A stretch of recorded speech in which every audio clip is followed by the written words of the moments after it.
Systematically organise तरीके से, centralise तरीके से किया। हमें यह नहीं मालूम कि आनंद में कितने वोटर डिलीट हुए, क्योंकि इससे बहुत ज्यादा हो सकते हैं। 6000 तकरीबन 6000 पकड़े गए, उस पर इन्वेस्टिगेशन हो गया। क्या पता लगा कि फाइलिंग ऑटोमेटिकली ऑनलाइन हो रही है।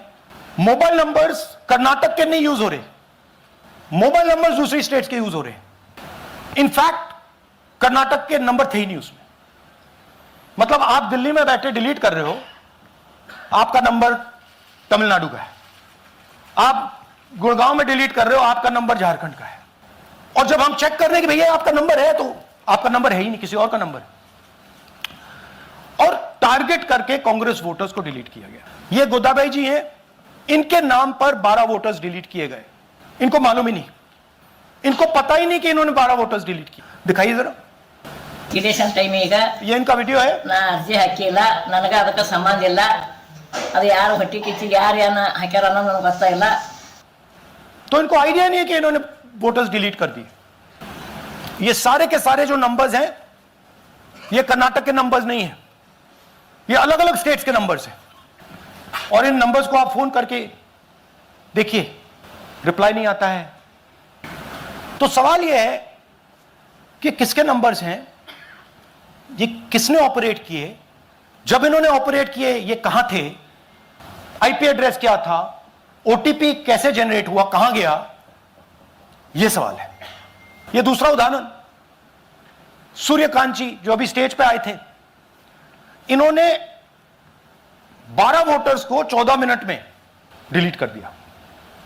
आप फॉर्म भरने की कोशिश कीजिए, डिलीशन फॉर्म भरने की कोशिश कीजिए, देखिए। और जब हमने इनसे पूछा कि भैया आपने ये कैसे किया, वो कहते हैं मैंने तो नहीं किया, मैं तो जानता ही नहीं हूं। बबीता चौधरी जी का इन्होंने एक नाम डिलीट किया, यहां खड़ी हैं बबीता जी, यहां है सूर्यकांत जी, यहां है। आ जाइए जरा स्टेज पे, 1 सेकंड आ जाइए। ये दोनों खड़े हैं यहां पे, सूर्यकांत जी, बबीता जी। इनको मालूम ही नहीं कि इन्होंने डिलीट किया। Thank you. नागराज जी, इन्होंने 2 एप्लीकेशन 36 सेकंड में फाइल कर दी है।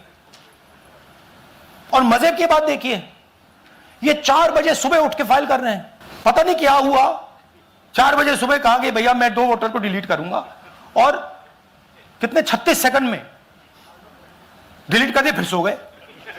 हमारी माइंड में पहले सवाल था कि क्या इलेक्शन कमीशन भी सो रहा है, मगर नहीं, सोया कोई नहीं है, जगे हुए हैं, सिस्टमैटिकली मदद हो रही है। यह देखिए दूसरी बात, जो भी डिलीट कर रहा है वोटर लिस्ट में उसका सीरियल नंबर 1 है। मतलब जो भी वोटर लिस्ट में पहले नंबर पे आता है वही डिलीट कर रहा है। 5वें नंबर वाला, 7वें नंबर वाला, 10वें वाला कोई नहीं कर रहा। तो हो क्या रहा है, सॉफ्टवेयर से यह काम किया जा रहा है।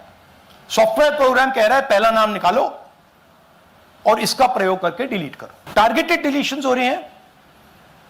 कांग्रेस पार्टी पर आनंद में अटैक किया, टॉप 10 बूथ्स जहां सबसे ज्यादा कांग्रेस की स्ट्रेंथ थी वहां टारगेट किया। और 2018 में पिछले इलेक्शन में 10 में से 8 बूथ कांग्रेस पार्टी जीती थी, और इन 8 में से इन्होंने 6000 लोग उड़ाने की कोशिश की।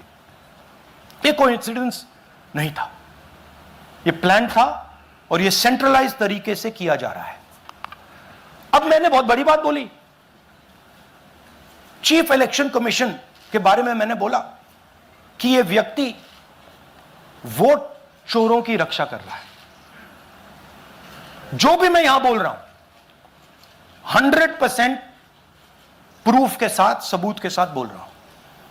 और मैं अभी आपको दिखाना चाहता हूं कि मैं यह शब्द क्यों बोल रहा हूं और किस बेसिस पे बोल रहा हूं। आपको अपनी आंखों से यह दिखेगा।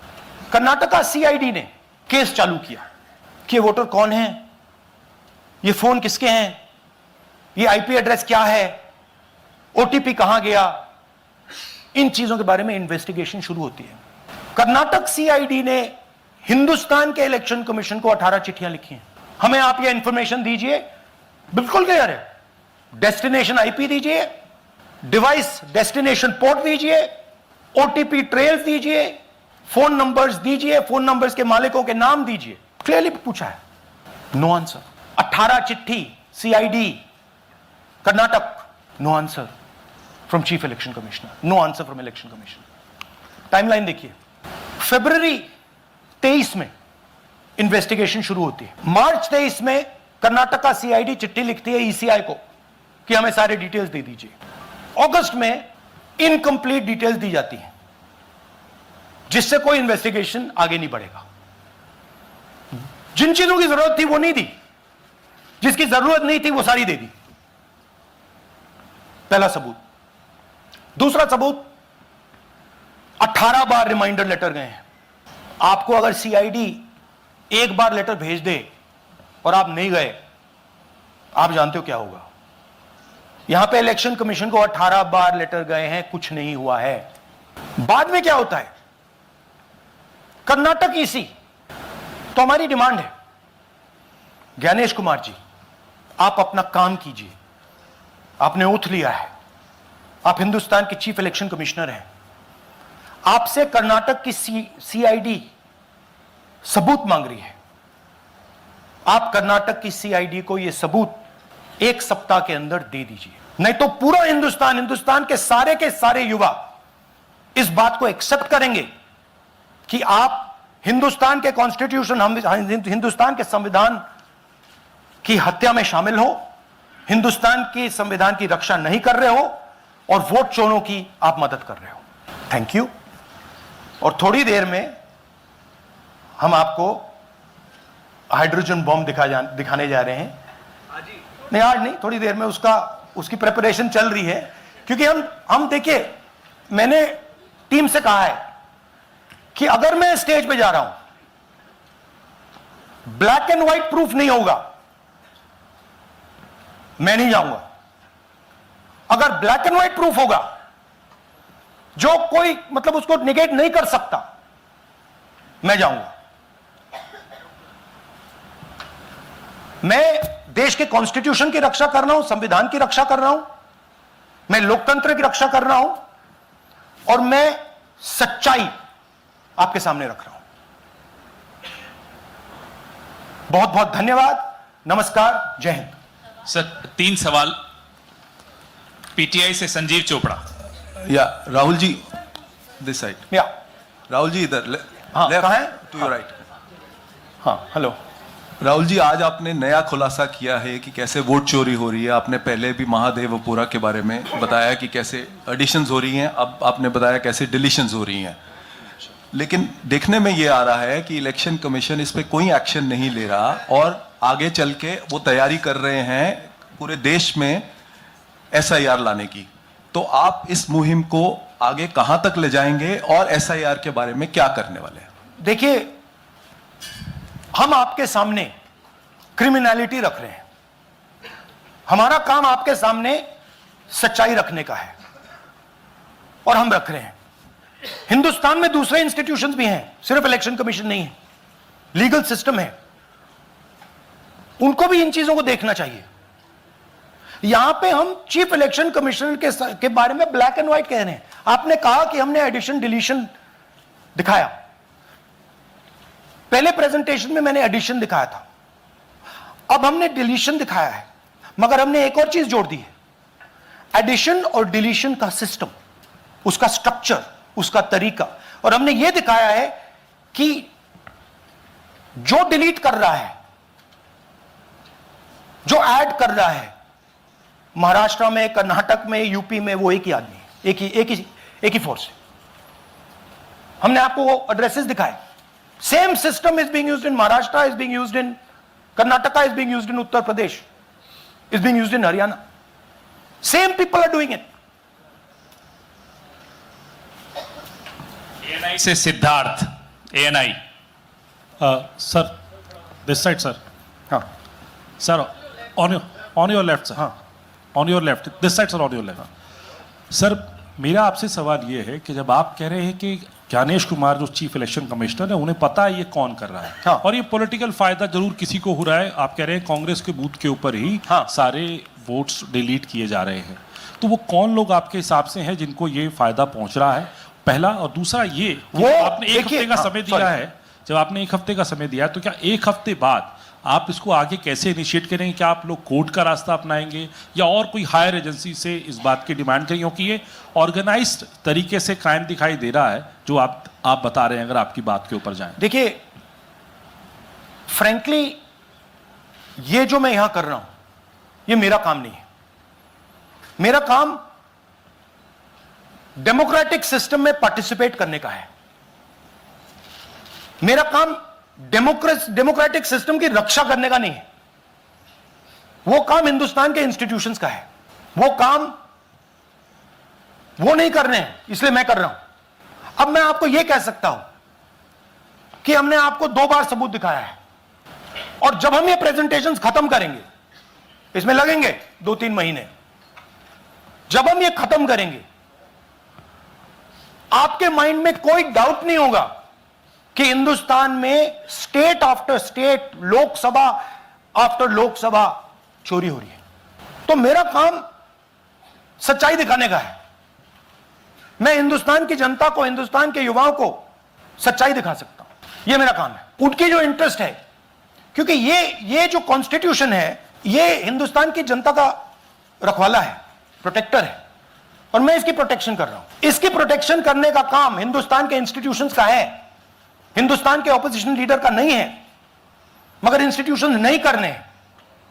अच्छा, एक इंटरेस्टिंग बात आई है जो मैं आपको बताना चाहता हूं कि इलेक्शन कमीशन के अंदर से हमें मदद मिलनी शुरू हो गई है। मैं साफ बोल देता हूं, इलेक्शन कमीशन के अंदर से, पहले नहीं हो रहा था, अब इलेक्शन कमीशन के अंदर से इंफॉर्मेशन आ रही है। यह रुकेगा नहीं, यह रुक नहीं सकता है, क्योंकि हिंदुस्तान की जनता इस बात को एक्सेप्ट नहीं करेगी। एक बार हिंदुस्तान की जनता को, हिंदुस्तान के युवाओं को पता लग गया कि वोट चोरी हो रही है, उनकी शक्ति लग जाएगी। आईएएनएस से आलोक झा, इस तरह से नहीं प्लीज। आईएएनएस से आलोक झा। वो भी मैं आपको दिखा दूंगा, वो भी मैं आपको प्रूफ के साथ दिखा दूंगा, है हमारे पास। राहुल जी, हाइड्रोजन बॉम्ब में ब्लैक एंड व्हाइट है। मैं फाउंडेशन लगा रहा हूं, मैं फाउंडेशन क्रिएट कर रहा हूं, है हमारे पास। मैं स्टेज पे बिना प्रूफ के नहीं चढ़ूंगा, बता रहा हूं। राहुल जी, आपने कहा ऐसे मत पूछिए please. Last question, Rahul ji, IANS से आलोक झा। राहुल जी इधर, आपने कहा आपके पास आलोक झा इधर सर, कहां है जी? हाँ, आपने कहा सर कि आपके पास पुख्ता सबूत है, ब्लैक एंड व्हाइट सबूत है, तो क्या अगर ईसीआई अभी जवाब नहीं देती है तो कोर्ट का रुख करेंगे, ये ऑप्शन है आपके पास, जाएंगे? देखिए, मैंने कहा कि मेरा काम as opposition leader normal situation में मेरा काम ऑपोजिशन का रोल है, सरकार पे प्रेशर डालने का रोल है। मेरा काम हिंदुस्तान के लोकतंत्र को बचाने का नहीं है। मैं वो काम कर रहा हूं, इस स्टेज पे मैं वो काम कर रहा हूं। तो मेरी सोच है कि as a patriotic Indian, as somebody who loves India, who loves the constitution, it is my duty to put the truth in front of the people of India. अब अगर हिंदुस्तान के इंस्टीट्यूशंस कुछ करना चाहते हैं वो करेंगे। उनमें भी बहुत लोग हैं, जैसे मैंने आपसे कहा, मैं सरप्राइज हो रहा हूं, इलेक्शन कमीशन से लोग आ रहे हैं, इंफॉर्मेशन दे रहे हैं और बढ़ रहा है वो। क्या जब तक सीईसी ज्ञानेश कुमार अपने पद पर है, जैसा कि आप कह रहे हैं कि वो फ्री एंड फेयर इलेक्शन होने नहीं दे रहे, तो तब तक इलेक्शन का मतलब क्या रह जाएगा? हाँ, तो आप इमेजिन कीजिए, और ये शॉकिंग बात ये है बस कि ये अभी शुरू नहीं हुआ, ये 10-15 साल से चल रहा है। ये सिस्टम है, ये स्ट्रक्चर है। हिंदुस्तान की जो डेमोक्रेसी है वो हाईजैक हो गई है। I am shocked, frankly. Democracy, brothers and sisters, democracy can only be saved by the people of India. Nobody else can save democracy. Rahul Gandhi can come here and say something and say this is the truth. But the people of India, who I believe in, who I love, can do it. The day the people of India realize that आपका जो लोकतंत्र है, आपका जो संविधान है, वो आपसे चोरी हो गया है, उस दिन काम हो जाएगा. Thank you.